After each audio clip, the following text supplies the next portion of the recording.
1,00,000 మంది శివభక్తులతో కలిసి మహారుద్రాక్ష పూజలో పాల్గొనండి. వెంటనే కాల్ చేసి మీ పేరును నమోదు చేసుకోండి.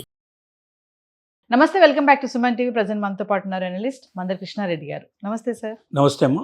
సార్, అమెరికా అధ్యక్షుడు డొనాల్డ్ ట్రంప్ మరి ఆయన యొక్క ఫిగర్ అనేది $250 నోటు పైన రావడం అనేది ఇప్పుడు రాజకీయంగా చర్చకు తెరతీసింది అనుకోవచ్చు. అసలు ఎందుకు డాలర్ పైన ఆయన బొమ్మను వేయడానికి కారణాలు ఏంటంటారు?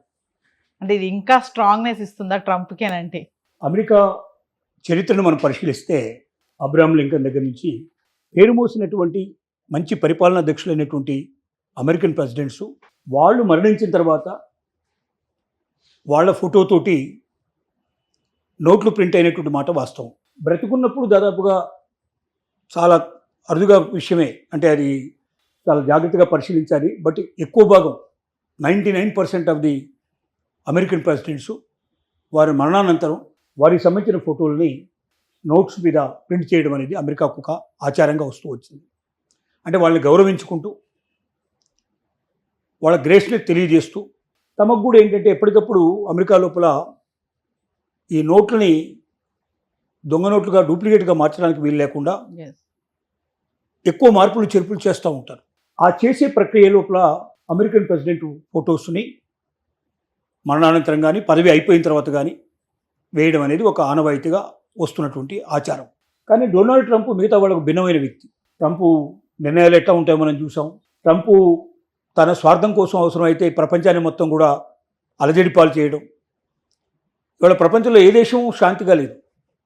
ప్రతి దేశం ఆర్థిక మందితో కొట్టుకుపోయే పరిస్థితి ఏర్పడింది. దీనికి కారణం ఏంటంటే ట్రంప్ తీసుకున్న ఒక నిర్ణయం. పోనీ ట్రంప్ ఏమైనా సాధించాడు దానివల్ల అంటే ఇప్పుడు దాకా సాధించింది ఏమీ లేదు. ఇప్పుడు ఇరాన్ లాంటి దేశం మీద యుద్ధానికి వెళ్ళాడు. ఆ యుద్ధం ఎట్లా ముగించాలో తెలియక ఇప్పుడు నానా ఆపుసోపాలు పడుతున్నాడు. ఎందుకంటే యుద్ధం కంటిన్యూ చేయడానికి ఇక్కడ కాంగ్రెస్ ఒప్పుకోలేదు, వాళ్ళ పార్లమెంట్ ఒప్పుకోలేదు. ఎట్టి పరిస్థితుల్లో యుద్ధం క్లోజ్ చేయాలి, కానీ మధ్యలో క్లోజ్ చేస్తే ఉన్న పరువు మర్యాదలు పోతాయి అనే భయం. యుద్ధం అతనే ప్రారంభించి, యుద్ధాలు అతనే చేయించి, యుద్ధాలు అతనే ముగించి నాకు నోబెల్ బహుమతి కావాలని చెప్పి అడుగుతాడు. పిచ్చివాడనుకోవాలా, మంచివాడనుకోవాలా, అతి తెలివివాడనుకోవాలా, ఈ ప్రపంచానికి దొరికినటువంటి ఒక శని అనుకోవాలా? ఇవాళ ప్రపంచ మేధావులు అందరూ కూడా బుర్రలను పాడు చేసుకుంటున్న పరిస్థితి ఇదే. ఈ పరిస్థితుల్లో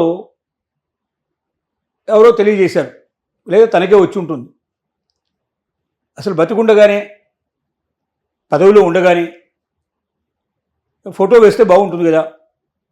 ప్రపంచమంతా వెళ్ళిపోతుంది డాలరు. ఎక్కడ చూసినా ట్రంప్ని చూసుకోవాల్సిన పరిస్థితి ఏర్పడుతుంది, జ్ఞాపకం చేసుకోవాల్సిన పరిస్థితి ఏర్పడుతుంది. అంటే ట్రంప్ ఎంత శక్తివంతుడో ప్రపంచానికి తెలియజేయాలి అనేటువంటి ఆలోచన అతనికో అతన్ని అనుచరులైన వాళ్ళకో ఎవరికో ఈ ఆలోచన వచ్చింది. ఈ ఆలోచనను అమలు చేయాలని ఇప్పుడు ప్రయత్నంలో ఉన్నారు. ఆల్రెడీ ఒక మోడల్ తయారు చేశారు.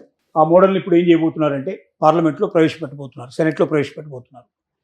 ఎగువ సభ దిగువ సభ రెండు కూడా ఒప్పుకున్నట్టయితే దాన్ని ప్రింటింగ్లోకి తీసుకొచ్చి డాలర్ని ప్రపంచవ్యాప్తంగా అమలు చేయాలనేది వాళ్ళ ఉద్దేశం. కానీ ఇది సెనెట్లో నెగ్గుతుంది అని చెప్పడం చాలా కష్టంతో కూడుకున్న పని. ఎందుకంటే ట్రంప్ విధానాలకు ఈ మధ్య వ్యతిరేకంగా ట్రంప్ సొంత పార్టీ వాళ్ళే వ్యతిరేకంగా ఎదురు తిరుగుతున్నటువంటి సంఘటనలు చాలా జరుగుతున్నాయి. ఈయనకు వ్యతిరేకంగా ఓటేస్తున్నారు. ప్రజల్లో అయితే 68% దాదాపుగా ఇతనికి వ్యతిరేకంగానే ఉన్నారు అని చెప్పి ఇప్పటికే మనకు సర్వేలు తెలియజేస్తున్నాయి. ఈ పరిస్థితుల్లో ఈ బిల్లు ఎంతవరకు పాస్ అవుతుందనేది ఒక అనుమానాస్పదమైన విషయమే. బిల్లు పాస్ అయితే మాత్రం మీరు ఖచ్చితంగా అమలు చేయాల్సిన పరిస్థితి ఏర్పడుతుంది.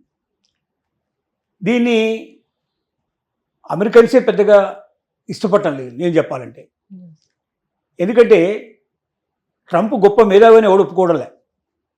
ట్రంప్ చేసే పనులలో చెత్త పనులే చాలా ఎక్కువగా ఉన్నాయి, మంచి పనులు తక్కువగా ఉన్నాయి. ఒక్కటే ఇప్పుడు అమెరికన్స్లో కొంతమంది ఛాందసవాదులు, అమెరికన్ పౌరులుగా ఏళ్ల తరబడి అంటే వాళ్ళ తరతరాలుగా అక్కడ ఉంటున్న వాళ్ళు భావిస్తుంది ఏమిటంటే అమెరికన్ ఫస్ట్, అమెరికా ఫస్ట్ అనేటువంటి నినాదానికి జస్టిఫికేషన్ చేస్తున్నాడు ట్రంప్ అనేటువంటి ఆలోచనలో మాత్రం కొంతమంది ఉన్నారు.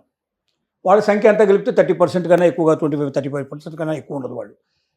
మిగతా వాళ్ళలో ఎక్కువ మంది వలసవాదులు వచ్చిన వాళ్ళు, ఇక్కడ స్థిరపడ్డ వాళ్ళు, ఇక్కడ గ్రీన్ కార్డు తీసుకున్న వాళ్ళు, ఇక్కడ సిటిజన్షిప్ తీసుకున్న వాళ్ళు చాలా ఎక్కువ మంది ఉన్నారు.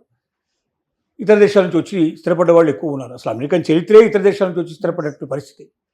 ఈ పరిస్థితుల లోపల ఈ అతను ఆలోచనలని ఓకే చెప్పి దాన్ని అమలు చేసేటువంటి స్థితికి వస్తే అప్పుడు ఈ నోటు సెనెట్ లోపల నెగ్గితే అది ప్రపంచంలోకి వస్తే అది ఒక గర్వకారణంగా ట్రంప్ ఫీల్ అయ్యేందుకు అవకాశం ఉంటుంది. కానీ దాని గర్వకారణంగా అమెరికన్స్ ఫీల్ అయ్యే పరిస్థితి అయితే పెద్దగా లేదు.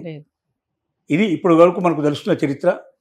అది సెనెట్లో పెట్టిన తర్వాత ఏం జరుగుతున్నది చూసి చెప్పాల్సిన విషయం తప్ప ప్రస్తుతానికి చెప్పగలిగేటువంటి విషయం కాదు.